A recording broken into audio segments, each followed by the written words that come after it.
राधे कृष्णा, औरत को हमेशा अग्नि परीक्षा देना ही पड़ता है। 10 में से शायद 2 को नहीं देना होता है, लेकिन 8 को तो देना ही होता है। बरखा की मैं चौथी भाग आज स्टोरी सुनाने वाली हूँ। बरखा के पति जब शादी कर लिए तो उसके सहेली भी बोली, तुम भी शादी कर लो, तुम ऐसे कितने दिन रहोगी, ऐसे भी तुम्हारा देखभाल कौन करेगा, अगर कोई तुम्हारे जीवन साथी रहेगा तो तुम्हारा देखभाल करेगा। बरखा बोलती है ठीक है। बरखा सोचती है कि 3 बच्चा है, बाद में जब मैं बूढ़ी होंगी तो मुझे तो देखेंगे ही, सोच के वो फिर शादी कर लेती है। बच्चे छोटे छोटे रहते हैं और उसकी बीवी मर जाए रहती है, इसलिए बरखा शादी कर लेती है। लेकिन किस्मत को ये भी मंजूर नहीं था। बच्चे धीरे धीरे बड़े होते हैं, फिर अचानक उसके पति का तबीयत खराब होता है और इतना ज़्यादा खराब होता है कि उसका देहांत हो जाता है।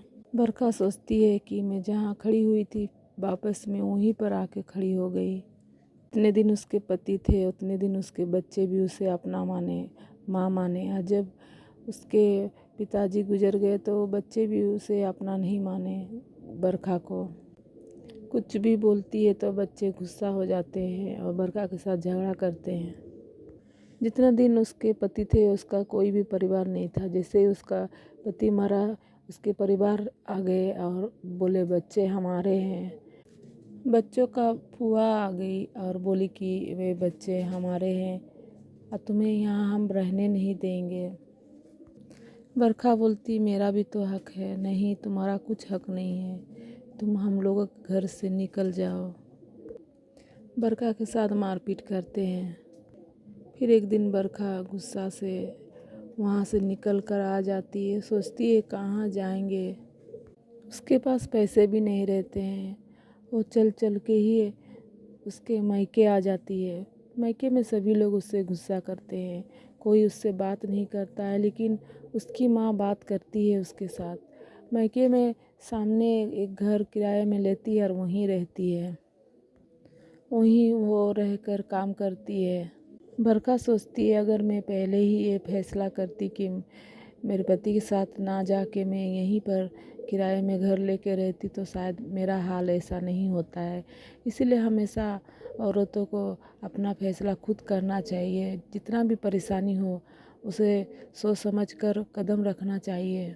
लेकिन कई बार ऐसे होता है कि जितना भी संभाल के चले, जितना भी सोच समझ कर काम करे, लेकिन सब उल्टा ही होता है। जो भी सोचे रहो उसका उल्टा ही होता है।